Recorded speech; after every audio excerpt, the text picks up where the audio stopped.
Hello everyone, today we will talk about how to fix the app of Promova.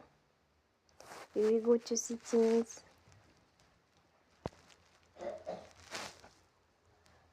then we click on apps. After that we will search the app Promova and then we click. They will on full stop. After that we will go to storage, then we click on clear cache.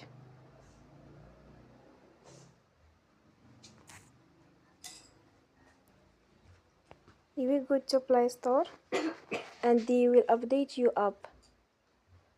Don't forget to support us by like and subscribe.